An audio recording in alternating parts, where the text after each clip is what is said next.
Mini ప్రపంచానికి స్వాగతం. రాష్ట్రంలోని వివిధ ప్రభుత్వ శాఖల్లో లక్షలాది మంది కాంట్రాక్ట్ ఉద్యోగులు పనిచేస్తూ ఉన్నారు. వారి రెగ్యులైజేషన్ కోసమని జగన్మోహన్ రెడ్డి ప్రభుత్వం కొత్త చట్టాన్ని అమల్లోకి తీసుకొచ్చింది.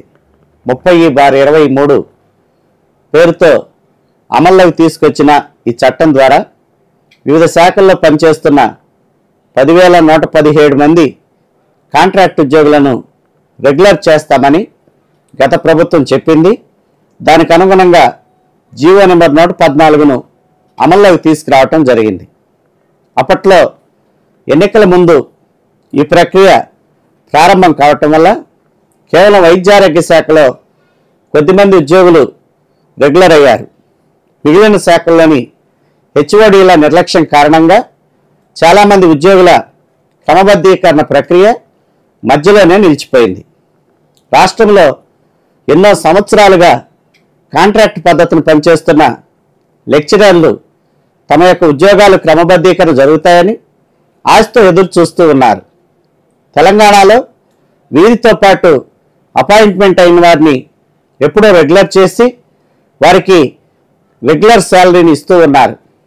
ఆంధ్రప్రదేశ్లో కూడా సుమారు 3,600 మంది కాంట్రాక్ట్ లెక్చరర్లు సుమారు 20 సంవత్సరాలకు పైబడి కాంట్రాక్ట్ విధానంలోనే పనిచేస్తూ ఉన్నారు. వారి రెగ్యులైజేషన్కి సంబంధించి ప్రస్తుత ప్రభుత్వం పెద్దగా శ్రద్ధ చూపకపోవటం అనేది ఎంత నిరాశకు గురి చేస్తుంది. ఈ మధ్యకాలంలో కాంట్రాక్ట్ ఉద్యోగుల క్రమబద్ధీకరణ గురించి ఆర్థిక మంత్రి పయ్యావుల కేశవ్ శాసనసభలో మాట్లాడుతూ సుమారు 4,000 మంది ఉద్యోగులను క్రమబద్ధీకరించే విషయమై అడ్వకేట్ జనరల్ అభిప్రాయం కోరతామని కొత్తగా సూత్రీకరించటం కొంత విమర్శలకు తావిస్తుంది. కాంట్రాక్ట్ ఉద్యోగుల క్రమబద్ధీకరణ అనేది వారి హక్కే కానీ అది భిక్ష కాదు. ప్రభుత్వాలు ఆ విషయాన్ని గమనించి ఎన్నో సంవత్సరాలుగా కాంట్రాక్ట్ విధానంలో పనిచేస్తున్న ఉద్యోగులందరినీ రెగ్యులర్ చేయాలి.